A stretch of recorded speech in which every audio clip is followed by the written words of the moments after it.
Good day everyone. This is first in first out algorithm. This is page reference, page fault, page replacement. Then let's start with 1 dahil may free space pa siya, ilalagay natin siya sa una. Then we check sa page fault. Then next is kakopy na lang din yan. 1, then 3, then check ulit ng page fault. Dahil may space pa, kaya ilalagay na natin sa baba. Then 1, 3, 4. Then check ulit ng page fault. Next is 1, 3, 4, 2. Then check ng page fault.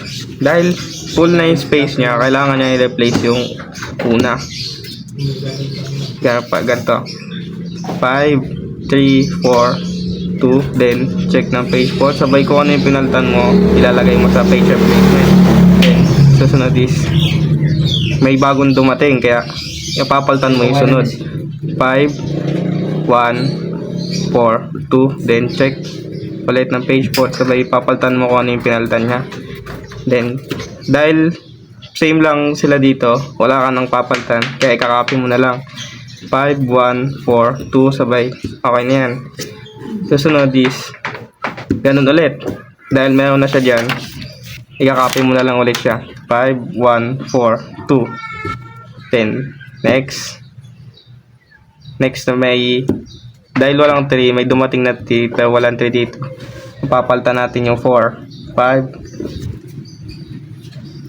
1, 3, 2. Then check ng page fault. Then kung ano yung pinalitan mo, lalagay mo dito sa baba sa page replacement. Tapos susunod is dahil may 2 na, i-copy mo na lang ulit siya. 5, 1, 3, 2. Ganon din dito sa 1. 5, 1, 3, 2. Tsaka 1 din to dahil 5, 1, 3, 2. May dumating na 6 bago to, kaya wala siya dito. Kaya ang gagawin mo, ilalagay mo siya sa susunod sa 2. 5, 1, 3, 6. Tapos papalitan mo kung anong pinalitan niya. Sabay, eto may 3 na, kaya kakopy mo na lang din to.